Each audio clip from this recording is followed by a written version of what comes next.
हाथरस मामले में सीबीआई ने एफआईआर दर्ज की है। सीबीआई की एसीबी गाजियाबाद में एफआईआर दर्ज हो चुकी है।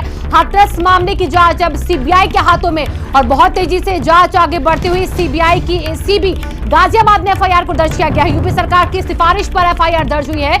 सीबीआई ने हाथरस केस की जांच शुरू कर दी है। जांच के लिए सीबीआई ने टीम गठित कर दी है। हत्या, गैंगरेप हत्या की कोशिश में एफआईआर लिखी गई है और 302, 307, 376 डी की धाराओं में इसमें एफआईआर लिखी गई है।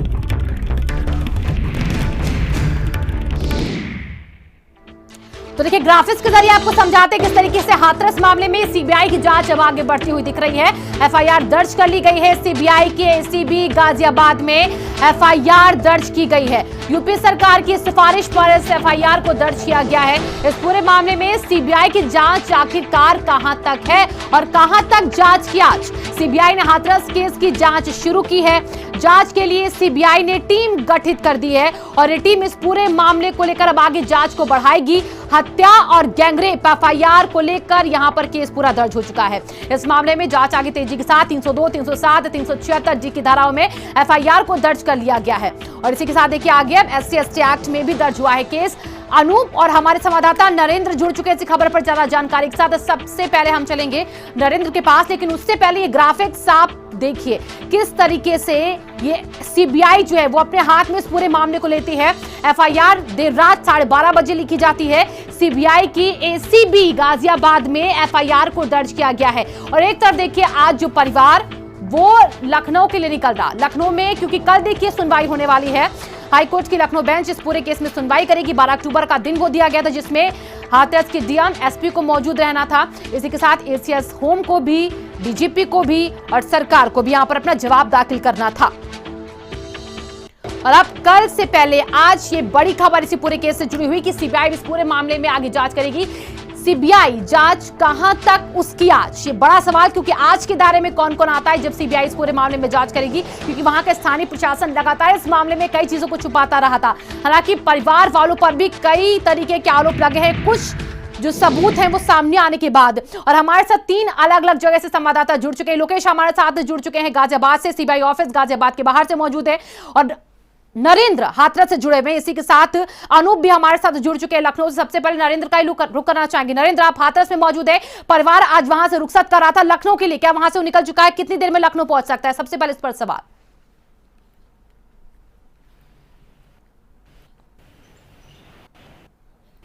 यहाँ से निकलेगा। और दूसरी तरफ एक अच्छी बात यह है कि सीबीआई ने 9 दिन बाद इस केस को दर्ज किया है, पूरा केस अपने हाथ में लिया है।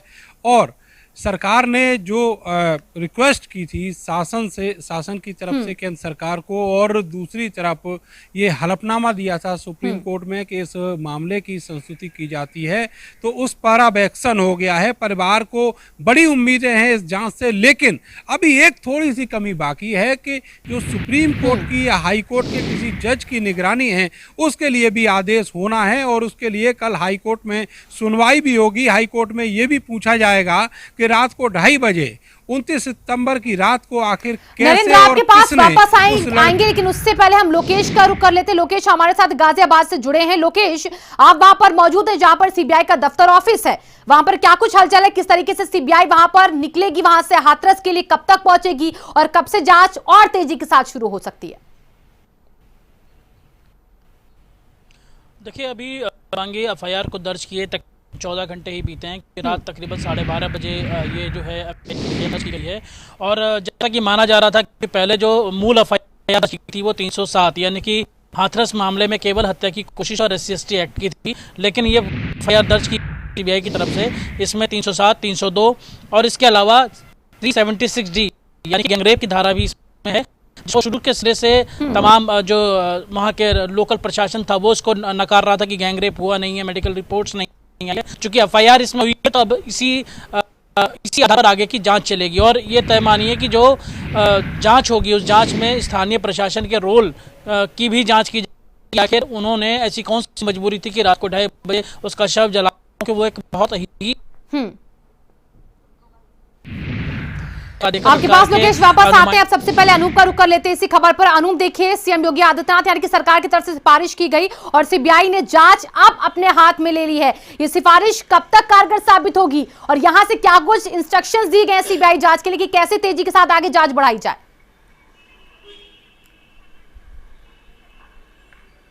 देखिए, बिल्कुल शिवांगी, मुख्यमंत्री योगी आदित्यनाथ ने जिस तरह से पूरे मामले की सीबीआई जांच की सिफारिश की थी, अब वो जो संशय वो खत्म हो गया है। सीबीआई गाजियाबाद की जो एसीबी यूनिट है उसने देर रात जो है मुकदमा दर्ज किया है। सबसे बड़ी बात यही है कि जिस तरह से प्रशासन जो है दावे कर रहा था कि जो बच्ची साथ जो है गैंगरेप नहीं किया गया, तो गैंगरेप की जो धारा है वो भी जो है इसमें बढ़ाई गई है। यानी गैंगरेप, हत्या का प्रयास SC ST एक्ट के तहत जो है ये मुकदमा जो है वो सीबीआई ने जो है दर्ज किया है। और जो टीम है उसकी जो अगुवाई है वो डिप्टी SP सीमा पाहुजा की नेतृत्व में जो है अब पूरी मामले की जो जांच है वो की जाएगी। और ये माना जा रहा है कि बहुत जल्द जो अब टीम जो है वो हाथरस पहुंचेगी, क्योंकि कल जो है मामले में कोर्ट में भी जो है स्वतः संज्ञान लिया है और पूरे मामले में जो डिप्टी एशिया सोम है, DGP हैं, इसके अलावा हाथरस के जो SP DM हैं और संबंधित जो पुलिसकर्मी हैं उनको भी अपना बयान जो है कोर्ट में दर्ज कराना है।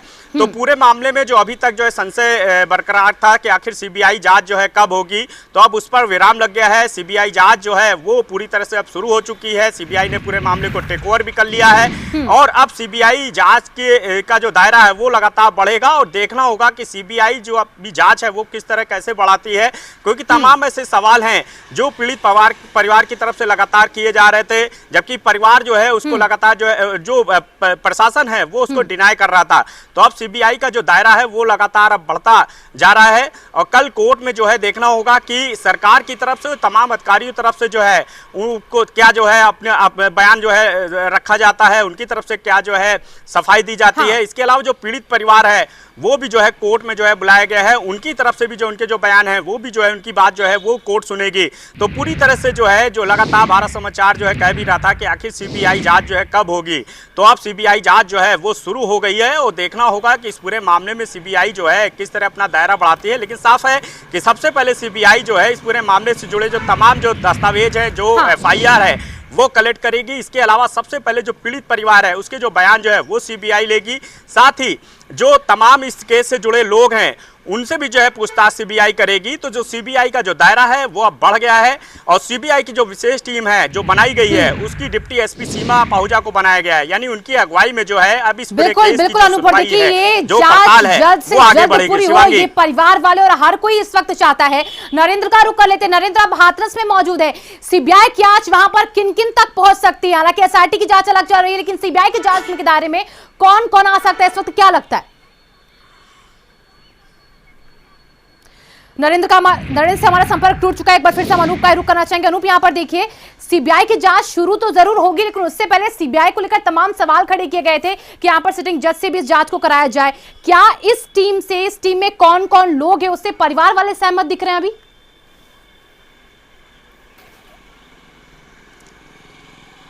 देखिए, जाहिर सी बात है कि सरकार ने जो है खुद इस पूरे मामले की जांच जो है वो सीबीआई से कराने की सिफारिश की थी। यानी जो लगातार जो है विपक्ष भी इस पे हमलावर था और तमाम सवाल खड़े कर रहा था, तो अब पूरे मामले की जो है सीबीआई जांच जो है वो अब शुरू हो गई है और जाहिर सी बात है कि जो पीड़ित परिवार है उसके जो बयान है वो सीबीआई दर्ज करेगी।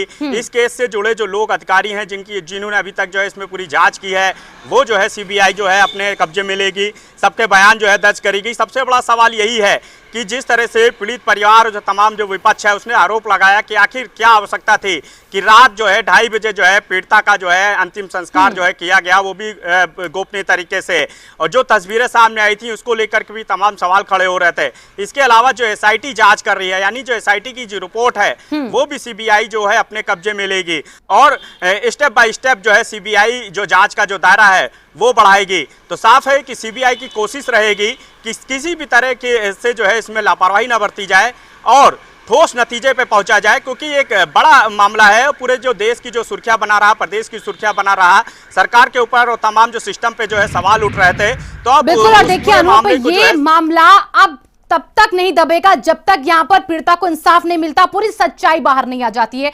नरेंद्र हमारे साथ एक बार फिर से जुड़ चुके हैं। नरेंद्र, यहां पर सीबीआई की टीम की जांच कैसे आगे बढ़ेगी वो आगे आने वाले दिन में साफ पता हो जाएगा, लेकिन परिवार वालों पर भी जो आरोप लगे हैं उसकी भी जांच क्या सीबीआई कर सकती है? जो आरोप यहां पर लगे कई सबूतों के जरिए लगाए गए परिवार पर। देखिए, जो भी आरोप पीड़ित परिवार के ऊपर उछाले जा रहे हैं वो सब केवल उसे बदनाम करने के लिए साजिशें रची गई हैं। जितने भी सबूत दिखाए गए हैं उनमें से कोई भी सबूत अभी तक ऑफिशियल अधिकारियों ने उसको नहीं पुष्ट किया है। तो ये माना जाना चाहिए कि ये सारी अफवाहें जो हैं वो मीडिया का एक सेक्शन लगातार परिवार के ऊपर लांछन लगाकर इस केस का रुख मोड़ने की कोशिश कर रहा था। चाहे वो नक्सली भाभी दिखाने की बात हो, चाहे वो सीडीआर की बात हो, चाहे इस मामले में स्पॉट के जो विजुअल्स लीक किए गए उसकी बात हो, एएमयू की जो रिपोर्ट लीक की गई उसकी बात हो, चाहे उस चिट्ठी की बात हो जो जेल से लीक की गई थी। ये सारे दस्तावेज इसलिए लीक किए गए कि पीड़ित परिवार को किसी तरीके से दबाया जा सके, उसके खिलाफ साजिश रच के उसका मनोबल नीचे किया जा सके। लेकिन सवाल ये है कि जो अधिकारी इन सबको कर रहे हैं, जिन्होंने ये अपने दस्तावेज लीक किए हैं, इसकी तो जांच होगी। लगातार लोकेश, देखिए सरकार की सिफारिश और उसके बाद अब आगे रिपोर्ट यानी कि एफआईआर लिखी गई सीबीआई की तरफ से। क्या अगर सरकार सिफारिश नहीं करती तो क्या अभी भी हिलावाली होती रहती इस पूरे केस में सीबीआई की तरफ से? देखिए शिवांगी, सबसे अहम बात है कि सरकार ने सिफारिश की घोषणा 3 तारीख को की थी और उसके तकरीबन 1 हफ्ते के बाद जाकर के सीबीआई ने एफआईआर दर्ज की है। यानी कि बीच में कहीं हिलावाली जरूर हुई है। जो नोटिफिकेशन डीओपीटी तक पहुंचने की बात है और डीओपीटी से सीबीआई को इंक्वायर करने की बात है, वहां पर समय लगा और इसीलिए सीबीआई ने अब फाइनली एफआईआर दर्ज कर ली है। और चूंकि ये एक गुड़िया के साथ गैंगरेप की बात है, लिहाजा इसीलिए ऑफिसर जो है वो तय किए गए हैं। डिप्टी एसपी लेवल के महिला अफसर को इस पूरे मामले की जांच अधिकारी बनाया गया है और इस मामले में अब जल्द ही जो एक स्टैंडर्ड ऑपरेटिंग जो प्रोसीजर है सीबीआई का इन्वेस्टिगेशन का, वो अडॉप्ट करेगी सीबीआई और अब यहाँ से हाथरस के लिए रवाना होगी ताकि जो इन्वेस्टिगेशन से जुड़े हुए मुद्दे हैं, खासकर घटनास्थल का निरीक्षण है वो सबसे अहम है, उसकी वीडियोग्राफी कराना, तमाम परिवार के लोग या जो भी इसके अंदर चश्मदीद हैं जो कि इस घटना के में उनका बयान दर्ज करेगी सीबीआई। और इसी के बाद जो पूरे जांच का जो दायरा है वो बड़ा होगा, न केवल इस मामले तक बल्कि क्या क्या वहाँ के पुलिस अधिकारियों की भूमिकाएं रही हैं पूरी, इन सब चीजों की भी पहलुओं की जांच होगी। क्योंकि ये माना जा रहा है कि जो सरकार की एसआईटी है, जो सरकार के लेवल पर 3 अफसरों की एसआईटी बनाई गई है, उसको 10 दिन की समय सीमा और बढ़ाई गई है पूरे जांच के लिए। और उन लोगों की जो जांच की जाएगी उसमें उन अफसरों की भी भूमिका की जांच होगी एसआईटी में, जो कि जिन्होंने ये पूरा 2-2:30 बजे रात को उसका शव जलाया था बिटिया का। तो इन अगर आप इसको विस्तृत तौर पर देखें तो सारा दस्तावेजों से लेकर पूरे केस को टेक ओवर करेगी जो इस केस के इन्वेस्टिगेटिंग ऑफिसर रहे होंगे हाथरस पुलिस के, उनसे भी पुलिस बातचीत, यहाँ की सीबीआई की टीम बातचीत करेगी और उनके बयानात लेगी। और इसके बाद फिर जाकर के गाजियाबाद की ही जो सीबीआई की विशेष अदालत है वहां पर इस पूरे मामले का ट्रायल चलेगा। क्योंकि अभी जब तक इसके बाद क्योंकि एक समय सीमा जरूर रखी जाएगी कि सीबीआई कितनी तेजी से काम करती है, क्योंकि ये माना जा रहा है कि जितनी देरी से जांच सीबीआई को गई है, क्योंकि 14 सितंबर की घटना थी, 29 को उसकी मौत हुई थी और अब 11 तारीख को रात तकरीबन 12:30 बजे जब ये एफआईआर दर्ज की गई है तो एक लंबा समय बीता है और इसमें सबूतों के नष्ट होने की संभावनाएं बहुत ज्यादा है। इसलिए सीबीआई की टीम बिल्कुल भी हिला हवाली करने के चलिए आप तीनों खबर पर नजर बना के रखिएगा। फिलहाल आप तीनों का बहुत बहुत शुक्रिया तमाम जानकारी